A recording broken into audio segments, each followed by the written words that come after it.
ኤርትራ ለምን አሰብን መከላከል አትችልም? ሰባቱ የሻዕቢያ ሽንፈት ጠቋሚዎች። የአሰብ ጉዳይ እያበቃ ነው።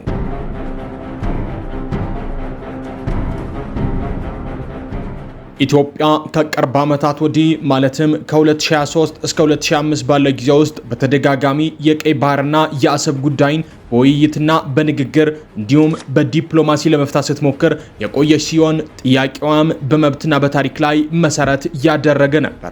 በቅርቡ እንደውም ጠቅላይ ሚኒስትሩ በግልጽ ለ5 ዓመታት ተለማምጠናል፣ አሁን ግን ወደ መጨረሻው ደርሷል የሚል አንድምታ ያለው ንግግርን በይፋ ፓርላማ ፊት ተናግረው ነበር። እንደተባለውም የአሰብ ነገር በልምምጥ የቆየ በአደባባይ እምብዛም የማይነሳ የነበረ ሲሆን አሁን በሻዕቢያ እምቢባይነት ዲፕሎማሲውና ንግግሩ ገለል እያለ የጉልበትና የኃይል አየር በአሰብ ቀጠና መንፈስ ሲጀምር አንድ ጥያቄ ተከትሎ ብቅ አለ።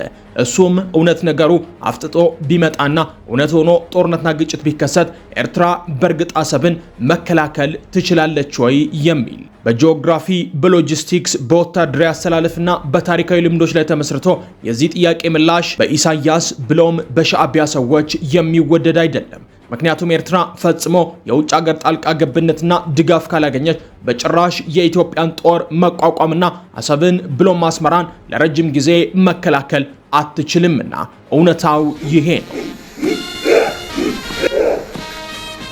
ይህ ተራ ለግጭትና ለፉክክር የሚቀርብ የክርክር ጉዳይ ብቻ አይደለም፣ ይልቁንም በጥልቅ ወታደራዊ አመክንዮዎች የታገዘ እንጂ።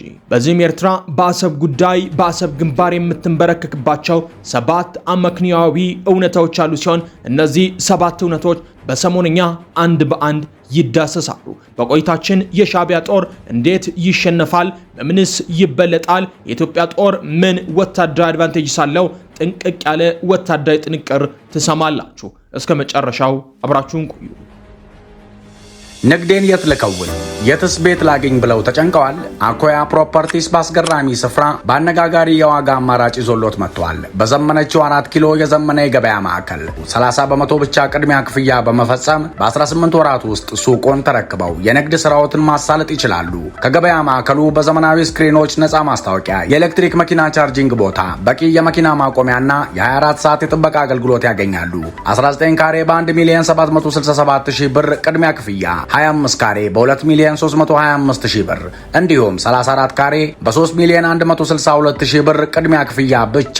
በተጨማሪም የመኖሪያ አፓርትመንቶች ካሉም እኛ ጋር አሉ። በሰሜን ማዘጋጃ ሳሬም ሆቴል አጠገብ 81 ካሬ ባለ 1 መኝታ በ5.8 ሚሊዮን ብር ሙሉ ክፍያ፣ 110 ካሬ ባለ 2 መኝታ በ7.9 ሚሊዮን ብር እንዲሁም 130 ካሬ ባለ 3 መኝታ በ9.3 ሚሊዮን ብር ማግኘት ይችላሉ። እንዲሁም በሳር ቤትና ፒያሳ ከ96 ካሬ ጀምሮ በ10 በመቶ ቅድሚያ ክፍያ ብቻ መግዛት ይችላሉ። ለቢሮና ለሳይት ጉብኝት በስልክ ቁጥር 0908018653 ወይም 0950366697 ይደውሉልን። አኮያ ፕሮፐርቲስ። አንደኛ፣ የአሰብ ጂኦግራፊያዊ አቀማመጥና የድንበር ቅርበት ትክክለኛው የሻዕቢያ ጦር የሽንፈት ሚስጥር። የአሰብ ጂኦግራፊ ወይም መልክዓ ምድራዊ አቀማመጥ የኤርትራ ጦር ጥቃት ቢፈጸምበት ወይም ጦርነቱ መካሄድ ቢጀምር በጭራሽ ሊከላከልላት እንዳይችል የሚያደርገው ተፈጥሯዊ የመሬት አቀማመጥ አለው። ምክንያቱም አሰብ ለኢትዮጵያ እጅግ በጣም ቅርብ ናት። ይባስ ብሎ ከአፋር ክልል እስከ አሰብ ያለው ርቀት ከ64 ኪሎ ሜትር በታች ነው። በዚህም ደግሞ ለዘመናዊ ወታደራዊ ተሽከርካሪዎች ለጥ ባለ መሬት ላይ የሚወስድባቸው ጊዜ ከ45 እስከ 60 ደቂቃ ብቻ ነው። የኢትዮጵያ ጦር ድሮኖቹን ቢጠቀም ወይም ሚሳኤሎችን ቢያስወነጭፍ ደግሞ ቢበዛ የሚወስድበት ከ10 እስከ 12 ደቂቃ ብቻ ነው። ይህ ደግሞ በወታደራዊ አነጋገር አሰቃቂው የመከላከያ ጥልቀት ወይም ካታስትሮፊክ ዴፕዝ ይባላል። ኤርትራ ታዲያ ጥቃቱን ለመቀነስ ወይም ለመከላከል የሚያስችላት ብሎም አቅጣጫ ለማስቀየር የሚያስችል የመከላከያ አቅም በአሰብ በኩል የላትም። ምክንያቱም አሰብን አንድም ለበደል በሚመስል መልኩ ረስታው ኖሯለችና።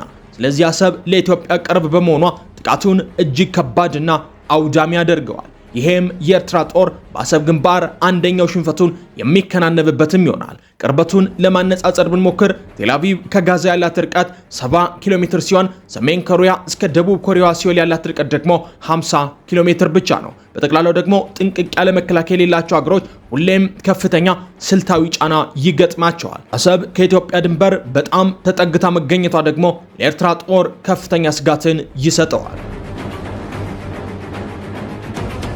ሁለተኛ፣ የአሰብ ለጥ ያለ የመሬት አቀማመጥና ለጥቃት መመቸት።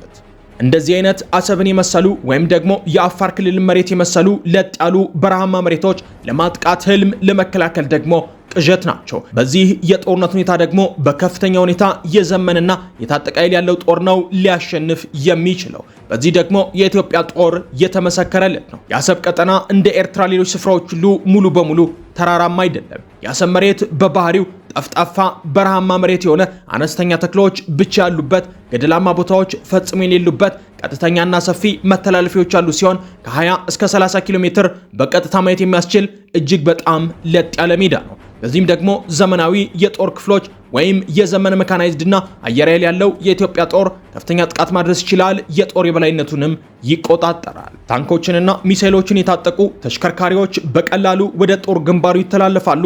ድሮኖች ጥቃት ለማድረስ ትክክለኛ እይታን ያገኛሉ። ፈጣን እግረኛ ወታደሮችም ወደፊት በፍጥነት ይገሰግሳሉ። ኤርትራ በተራራማ ቦታዎችና በሰሜናዊ በረሃማ ቦታዎች የምትጠቀመው የሽምቅ ውጊያ አይነትና የመከላከያ ዘዴ በዚህ ሜዳማ ቦታ ላይ በጭራሽ የሚሰራ አይሆንም። እዚህ ላይ ደግሞ ያረጃ ያፈጀው የሻዕቢያ ጦር ለመደበቅ የሚያስችል ሽፋንን አያገኝም። የኢትዮጵያን ጦር ለማጥቃት የሚጠቀምበትን ዘዴ ለመጠቀምም ተራሮችን እንደ ሽፋን መጠቀም አይችልም። የከፍታ ብልጫም የለው። ምናልባትም የሻዕቢያ ጦር ሙሉ በሙሉ እዋጋበታለሁ ወይም እከላከልበታለሁ ብሎ የሚያስበው ምሽጎችን በመቆፈር ነው። በመመሸግ የአየር መከላከያን በመጠቀምና የዘመነ ጦርን በማሰለፍም ሊሆን ይችል ነበር። ነገር ግን እነዚህ ሶስቱም በሻዕቢያ ጦር ውስጥ በፍጹም የሉ። ሶስተኛ፣ የተፍረከረከው የሻዕቢያ ጦርና የደከመው ወታደራዊ አቅም። ኤርትራ ከአፍሪካ በወታደራዊ ኃይል ከፊት ከሚጠቀሱ መካከል ትገኛለች ይባልላታል። ነገር ግን ወታደራዊ ኃይል ማለት አጠቃላይ የሰው ኃይል ብቻ አይደለም። ወታደራዊ ኃይል የሞራል ዝግጁነት፣ የሎጂስቲክስ አቅርቦት፣ ትክክለኛ ተንቀሳቃሽነት፣ የቴክኖሎጂ ትጥቅና መሰረታዊ የዕድሜ ስርጭት ያስፈልጉታል። አንድ ኃይል እነዚህን ካላሟላ በወታደራዊ ቁጥር ብቻ ኃያል ነው ማለት ግን ፈጽሞ አይቻልም። ነገር ግን በኤርትራ ከዚህ በተቃራኒ ያልተገደበ ግዳጅ አለ ሲሆን ብዙ ወታደሮች በዚህ ምክንያት እንዲሰደዱ ሆነዋል። ከ600 ሺህ በላይ ኤርትራውያን በመላው ዓለም በስደትም ይኖራሉ። በግምት ከ35 እስከ 45 በመቶ የሚሆነው ጦር ደግሞ ከ40 ዓመት በላይ ነው። ይህም የሻዕቢያ ጦር ያረጀ ያፈጀ ነው ያስብለዋል። ጦሩ የውጊያ ሞራሉ እጅግ ዝቅተኛ ሲሆን እነዚህ ወታደሮች ያለምንም ክፍያ ከ10 እስከ 20 ዓመት ያገለግላሉ። ለሻዕቢያ ድርጅቶች ደግሞ የጉልበት ስራን ይሰራሉ።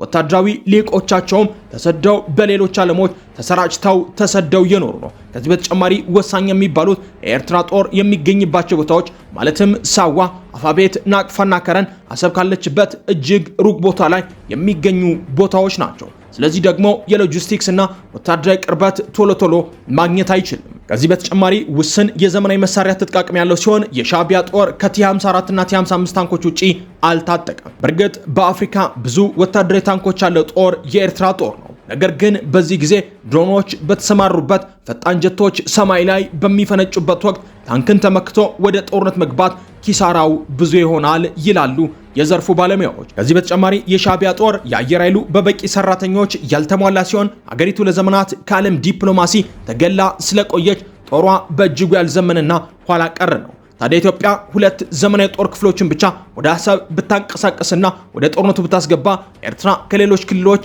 ኃይል ሳትቀንስ ተመሳሳይ ኃይል በደቡብ በኩል ወይም ደግሞ በአሰብ በኩል ማስገባትና ማሰባሰብ ይከብዳታል። ይህም ደግሞ በጦር ብልጫ እንዲወሰድባት ያደርጋል።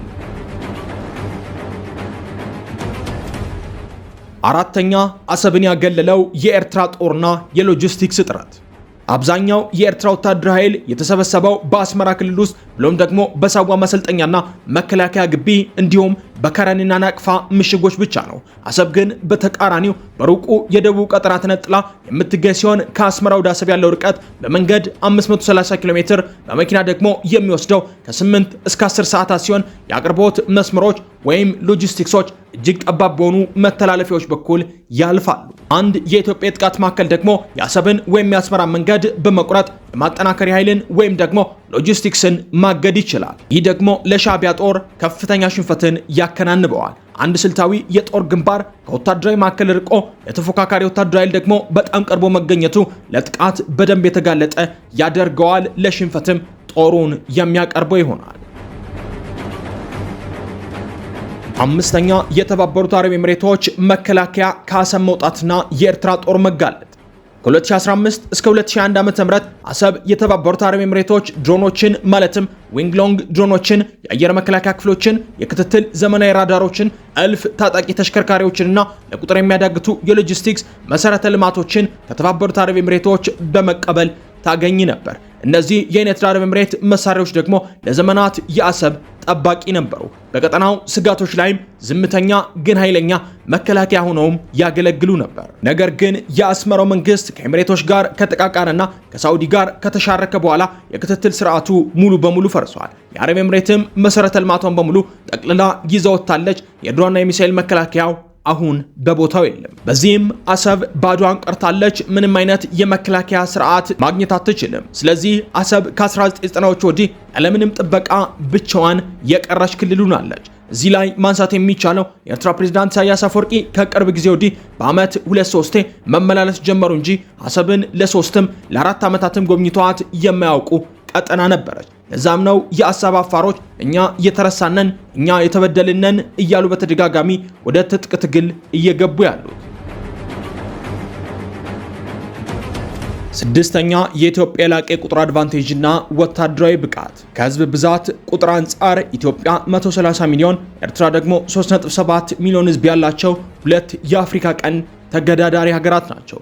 ወታደራዊ የሰው ኃይል በኩል ኢትዮጵያ ከ300 ሺህ በላይ ትክክለኛ ወታደሮች አሏት ተብሎ የሚጠበቅ ሲሆን ከዚህ በተጨማሪ የፌደራል ፖሊስ፣ የክልል ልዩ ኃይሎችና ተጠባባቂ ሚሊሻዎች ያሏት ሀገር ናት። ኤርትራ በበኩሏ ከ50 ሺህ እስከ 80 ሺህ እድሜያቸው ከፍ ያለ ታጣቂ ወታደሮች ያሏት ሲሆን ኢትዮጵያ በተለይም ከ2020 እስከ 2022 በነበረው የሰሜኑ ጦርነት እንደ ባይራክታር ቲቪቱ ያሉ መዋጀር 6 እና የቻይና ዊንግ ሎንግ ድሮኖችን የታጠቀች እልፍ መካናይዝድ መሳሪያዎችን ያሰለፈች ጦሯን በእጅጉ ያዘመነች ይባስ ብሎም በቅርቡ የጦር ድሮኖችን ማምረት የጀመረችና የድሮን ክፍለ ጦርን የመሰረተች አስደንጋጭ ሚሳኤሎችን የታጠቀች በእጅጉ ጦሯን ያጠነከረች ሀገር ስትሆን ሻዕቢያ ግን በተቃራኒው ለዘመናት ጦሩን የበደለ ወጣት ተዋጊዎቹን እያሰደደ የጨረሰ ወታደራዊ ኃይሉ የተዳከመና ለስሙ ብቻ የቆመ ጦር ነው። ኢትዮጵያ ታዲያ በዚህ ሁኔታ በአንድ ጊዜ የሚደረጉ ብዙ ኦፕሬሽኖችን ብታካሄድ ማለትም በአፋር በቡሬም ግንባር ጥቃት ብታደርግ ኤርትራ ያለባትን ውስን ኃይል በበርካታ ግንባሮች ለመከፋፈል